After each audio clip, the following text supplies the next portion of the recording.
guys, it is Mary. Welcome back to my channel, you guys. Today we are going to be reviewing another collection from Paris Fashion Week, and this one really caught my attention. This one is Viktor and Rolf, you guys. I know you guys probably have seen the viral photos and videos of that show, which it was insane, quite topsy-turvy. But, I just had to review it because, as a former debutante myself, I just thought it was quite interesting. I actually ended up watching the show with my mom. And, I think what I'm going to do is I'm going to get into what the inspiration was for this collection. Then I'm going to let you guys know what my take was on it before I actually even went to the research. But yes, so for Viktor and Rolf, they really wanted to kind of maybe address some issues. This is what they told Vogue Runway. They said there is a disconnect between what we see and the physicality of the product. He said then there is the internet contextless state where one scroll can take you from a fashion show to a mass shooting. The information that comes at us going from making banana cake to so many people being killed in Ukraine. It's what kind of world we are living in. It's absurd. Kind of like the show. So I think what they were trying to really get into is just the world that we're living in, where it's just so much information being put out, and sometimes it can really give you whiplash, and I felt like that's a really interesting and I felt like he kind of did it quite beautifully. But what I kind of got from the show when I was looking at it, immediately I was like, what is going on? This is making no sense. But when I got his concept, I was like, okay, I totally get it. I love the fact that this is kind of like an ode to the topsy-turvy world that we currently live in. But when I saw that, because as a debutante, we kind of had to go through this whole entire process. I was in a program at the Sports and Learning Center, which I think when I find out what it was, I will probably let you guys know and put it here. But we had to go through, I think it was almost a 10 or 20 week program where we basically learned about etiquette. We learned how to dance. We had to put on a show. We kind of learned how to socialize. We also learned about leadership skills and all of those amazing things. And I met some wonderful people who are still my friends today. So with all of that, it was I wouldn't say pressure or anything, but when you think of a debutante, you think of this person who really has gone through all of these different courses or steps in order to have this perfect image of themselves, almost in a way, where you go on and you put out this kind of I don't want to say facade, but this kind of image of yourself, I have gotten myself together, I am cultured, I have good manners, whatever the case may be. So debutantes, they think of them very proper and everything, in which you go through some steps in order to get there, but then the end product is this really beautiful woman in this gorgeous dress. She's there dancing with the guy that they have requested or whatever to dance with her as well. So that's a whole process. What I got from this, I immediately was thinking 60s, 70s, 80s vibes, craziness from that era, because my mom actually told me, which I knew about it in college, but then she just reminded me that was really the era where women had actually basically taken off their bras, and they were basically saying they have had enough. They wanted to kind of be liberated or whatever and stuff like that. So that was kind of the time that was it the 70s and the 80s, I believe. And just the whole thing with the wigs, it seemed as if he had put a piece of a piece of weave and then just kind of put it on the hair and then wrapped it in a bun. Because there's this one black girl that I saw where it just was pink hair here, but then when you look at the back, all of her hair is in a puff, and then the pink hair is kind of pushed to the side. So it's kind of weird. Me and my mom were just looking at it, and I'm just why the hell would he put the wig on her like that? In the show, literally, I thought Jean-Paul Gaultier gave me whiplash. This show gave me whiplash for real. So I thought that whole thing was crazy. And then, of course, they had the messed up eyeliner, and then they had dresses that were detached from the models. And then even you had the models kind of inside of the dresses, almost as if they had been stabbed through it. And then you also kind of have, there's this one model who, I have no idea how she was able to see, but when I went to Vogue, they said that there was an earpiece in her ear who was actually directing her to tell her where to go and everything. But when I looked at the picture, it looked as if it was kind of a little bit sheer, like they had maybe cut like a piece of a square so she could see, but it was still blue, of course. So they had that as well, and then they had a lot of puffy ball gowns, very debutante-like. They had it seemed as if the theme almost was like it was too much beauty for them to carry, and just this idea of having to be perfect was just too overwhelming, and they were just kind of saying no to this. I'm over it. I don't want this on me anymore. I want to be able to be free and live my life. So that's the kind of thing I was getting from it. It kind of seemed like they were in a golden gilded cage. And just this burden of having to be perfect was just too much for them to carry. That's why it was like these dresses were off of them, and it seemed like they were taking a stand for, like, I'm not doing this anymore. I'm not going to try to put up this facade that I'm perfect or whatever the case may be, and I'm going to liberate myself from this. That's what I actually really thought about for this collection when I first saw it. And then when he told me that it was about topsy-turvy world, I'm like, yeah, I can totally get that as well, because I mean, we do live in a world where it's just like, you're on your phone, and sometimes even I have to step away from technology and be like, I actually need a break, because this is just too much. Like, sometimes you'll see all of these killings and all this stuff, and then the next thing you're seeing somebody making a cake, and it can give you whiplash. And then the thing is, like, you're taking in all of those images. So sometimes even when I go to sleep, I'll have dreams about crazy stuff that I've seen on my phone throughout the day. So it's kind of like all those images are kind of in your head or whatever, and then sometimes it can mess with you.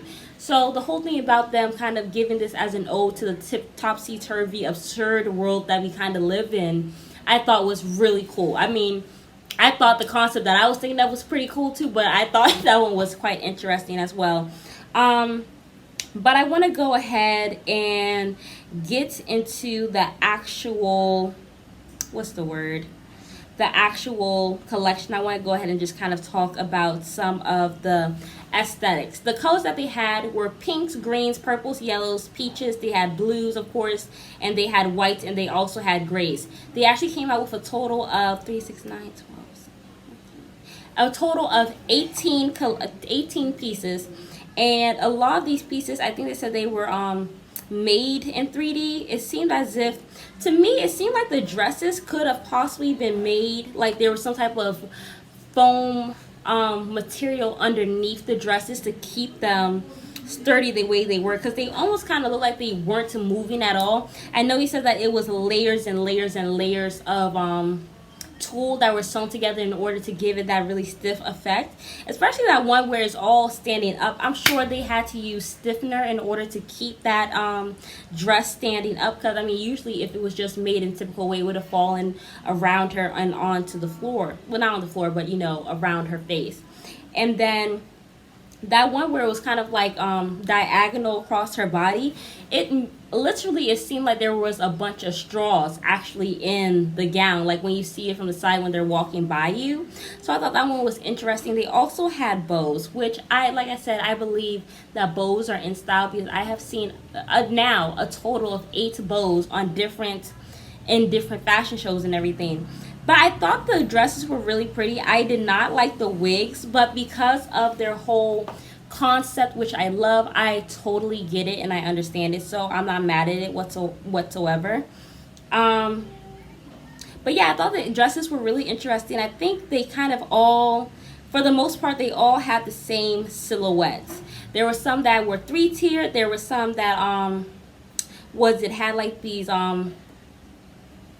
these tiers, almost like a birthday cake. This one gray dress that was here, it had like these tiers, like these tiers of tulle. There was one that was shorter at the top, and then the middle one's a little bit longer, and then the last one is quite long, of course. So it was 3-tiered, and I really, really liked that gray one. I thought it was super cute. I kind of like I like the fact that the hair was kind of matching with the dress, and I also love the little shape of the neckline. So I thought that one was really pretty. I also really liked the pink one that they had here. It kind of looked like a peplum almost, because it looked like it was corseted a little bit just to hold her figure, and then you have like this little peplum on top of the skirt, then goes out into this beautiful ball gown. and then it's kind of like a little bit more saturated at the top, and then it kind of trickles down into a white at the bottom, which I think was very well done. Another look that I also wanted to talk about was this really pretty, I think it was like maybe a purplish bluish dress, where it was like, has this sweetheart neckline, and then it's kind of like a mermaid fit, so it's like fitted on her waist, and then it has like these I don't know, I think it was maybe tulle that was kind of really bunched up together and kind of went across her waist like that, and then circled around the back. And then you kind of have the fabric that kind of just sprays out like this. So it's quite interesting. I really love that look. Since I have talked about the pretty dresses, I'm going to go ahead and talk about my favorite crazy dresses. Obviously, we have already talked about the blue one, where that one's standing straight up. I love that one. I also love the white one, which it was really just kind of like, forget this. I'm not trying to put on this dress. I cannot be bothered. And I love that it was white, but when you look at it from the side, it really looks like there were straws in it, which is what I really thought was super cool. I just really would love for them to do a video of the whole entire construction process for these dresses, because they're really phenomenal. You know that gray dress I was just talking to you guys about with the 3 tiers? There was one that was white. It looks like there was cardboard maybe that they had to, because it looks really stiff. Like it was the dress that she's holding up or whatever, it looked like when you look inside of the dress from the side when she's walking, because it's like going like this, right? It seemed like as maybe they had to put like maybe foam on the inside and then cover it up with fabric in order for it to get that look. But it was stiff, honey. Like it literally looked like somebody would have been able to wear that dress. It wasn't just flat. It was definitely 3D form for sure. So I thought that one was really, really interesting. I need Viktor and Rolf to do a whole process, because I love, more than seeing the fashion, I love to see the behind the scenes, because that's where the real magic begins, I believe, because it's just like you're able to see this whole entire collection in its entirety and see how everything was created. So I love that look.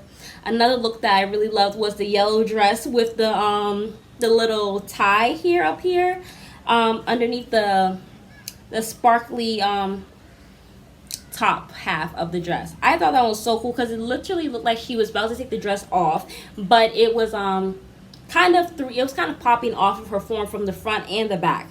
I thought that one was just brilliantly done. And then the last one I want to talk about is this purple one, where it's basically, you see the inside of the dress from the front, where you can see where usually a woman's top half of her body would be. I really love that. What I love about Viktor and Rolf, they always make a statement, and it's always something very interesting behind their collections, and it's really just phenomenal the way they do these pieces. They're really an amazing duo, and I just can't wait to see more from them and everything. But I just want to wrap up with the last outfit that I really, really loved.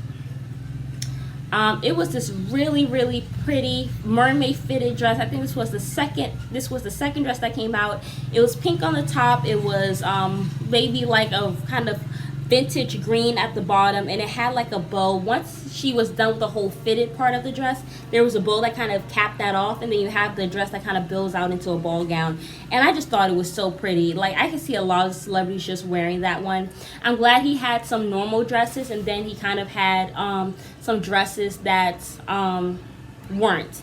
But what I would have really loved is if maybe you just had like these really beautiful dresses in the beginning, and then it gets crazier and crazier and crazier as the show keeps on going on. I honestly think he probably should have put all the pretty dresses in the beginning, and then maybe you have some dresses where it's like, oh, the next one is like, oh, it's coming off, and then oh, it's kind of like diagonal, and then oh my gosh, she's like stabbed into the dress, and then it's like, oh, it's just the dress is kind of going forward.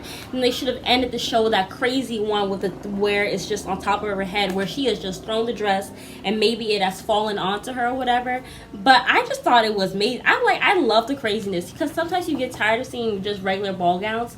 What I love about Fashion Week and some of these designers is that they really kind of go a little nuts, and I actually really love it, because I feel like that's what fashion is about. It's supposed to spark inspiration. It's supposed to be a form of self-expression, and I just felt like Viktor and Rolf really did a phenomenal job with this collection, and I was here for it all.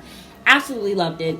But you guys let me know, did you guys love it? Did you hate it? Do you guys think that they should have done something else, or do you guys think that, you know, maybe they just shouldn't bother to do collections like this anymore? whatever it is, comment down below, you guys. But it's Mary. I invite you guys to like, share, subscribe, and comment down below. Bye.